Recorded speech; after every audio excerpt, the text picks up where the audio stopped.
I am Ferdinand Marcos, and I am the President of the Republic of the Philippines. I stand today on behalf of 110 million Filipinos. Hi everyone, hello universe, it's me again. Shout out sa inyo guys. Happy Easter Sunday sa lahat. Ayan, April 5, 2026. Sana masaya kayo sa inyong vacation, sa inyong pamilya. Siyempre guys, dahil Easter Sunday, saan kaya nagpupunta ang Pangulo? Alamin po natin kung saan ba enjoy ang ating mahal na Pangulo kasama po ang kanyang pamilya. Kasi siyempre, pag Easter Sunday, sineselebrate ng mamayang Pilipino yan guys. Shoutout sa mga Marcos Loyalist supporters Filipino and OFW. Shoutout guys. Ayan. Sabi, titingnan nga natin kung nasaan ang Pangulo. Eto na. Ayan, ang Pangulo, mga kababayan. Sobrang ganda naman ang tanawin na yan, di ba? Maliwalas sa kaisipan, sa mata. May dagat pa. Tapos masasarap na mga foods, kasama yung pamilya, kwentuhan, bandings, tawanan, di ba? Ang saya-saya pag ganon. Pero ang Pangulo, syempre, tingnan nyo naman ang mga aura nila. Ang gaganda, ang gagwapo, syempre, kailangan pag araw ng ibang ganitong mga okasyon, Easter Sunday, dapat masaya lagi, di ba? Sabi po dito mga kababayan, basahin po natin, okay? Sabi dyan, Marcos to observe Holy Week in Ilocos Norte. Ayan. Alam nyo guys, kahit sabihin mo Holy Week yan, or walang pasok, ang Pangulo, still pa din. Nagtatrabaho, baka yung kanyang pagpunta dyan, sandali lamang, balik Malacanang na naman Alam nyo naman, very working hard yan Sabi dito ng Inquirer Net, ayan, Manila, Philippines, President Ferdinand Marcos will be Holy Week in Ilocos Norte but will continue to monitor and issue directives to the government agency responding to the Middle East conflict. Yun naman talaga, ang Pangulo, walang pinipili yan. Kahit walang pasok, haliwik man yan, siya ay walang haliwik sa kanya. Lagi nga hard work yan, nagtatrabaho, no? In brief media interview in Nueva Ecija on Tuesday, Marcos said he plans to observe Lent in his home province before returning to the city. Goes. Ang sweet naman yan ng kanyang pinuntahan guys, ang aliwalas ng kapaligiran, kung nakita nyo. Sabi po dito, I will spend a few days in Ilocos Norte and I will be back in Manila by the weekends, he told the reporter. Ayan, siyempre Mr. President, you are very hardworking President. Kailangan mo din ng rest kasama ang pamilya. Diba? Hindi naman araw-araw ganyan. Siyempre, diba?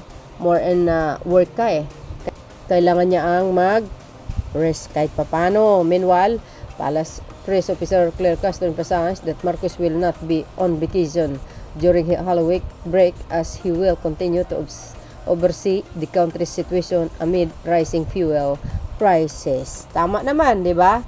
Kasi kung magbakasyon ka naman, abutin ka ng ilang araw doon. Pero ang Pangulo, kahit nandoon yan, nakatrabaho pa rin ang inatupag niyan, guys. Kung baga, nagpalipas oras lang siya doon. Pero hindi ibig sabihin, i-google niya yung oras niya doon. Hindi ganun ang Pangulo. Very hard work naman talaga yan For the President, the word vacation is not in use.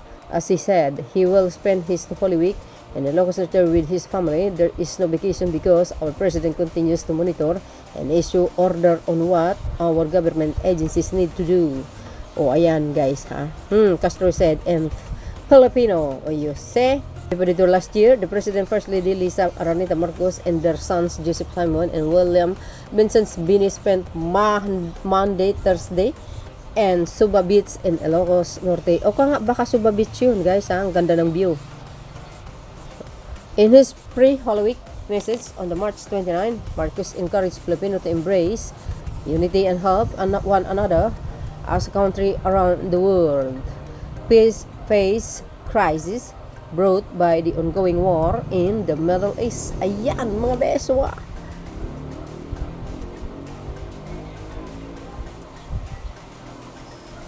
Oh, ayan, di ba? President Ferdinand Marcos Jr. said he will spend Holy Week in Ilocos Norte and brief media interview in Nueva Ecija.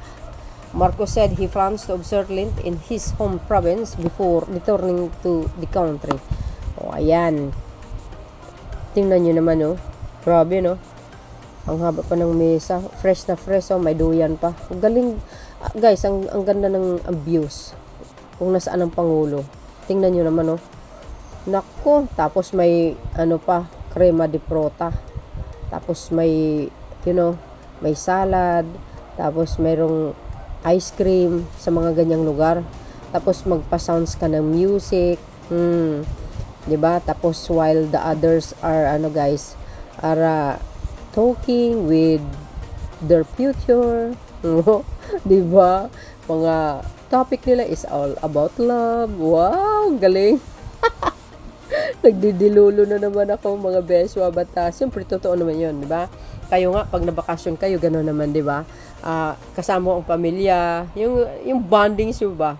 No? Tapos, nagkwentuhan kayo sa mga nangyayari, sa mga issue na nakikita natin. When it comes to conversation with your family, guys, dapat laging may kumbaga, laging may pagkain sa harap.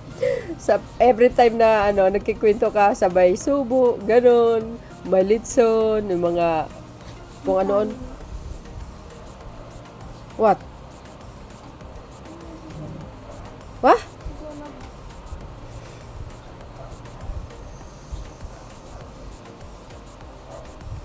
Wala naman ako sinaing. I don't know. Yeah, ano? Oh, 'di ba mga beswa? See? Ang ganda, oh, tapos nakalatag pa sa dahon. Tapos may mga prutas. Oh my goodness. Sarap naman 'yan. Tapos pagkatapos maligo ka kasi malapit lang yung dagat doon, no? Tingnan niyo naman 'yun. 'Di ba? Naka-swimsuit ka. Oh, ganda. Ganda ng views, tapos selfie dahil yung views talaga ang ganda ng selfie mo.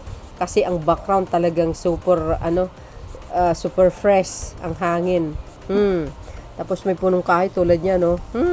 Talaga naman ang ganda naman ng feeling. Oh, see guys.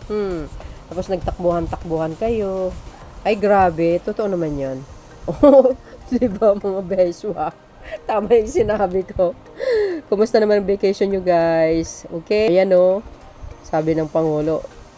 Ayan, oh. Ayan, oh. Ganda ng ngiti. Ayan. Ganda ng likod, guys. Doon, oh. Yung background, oh.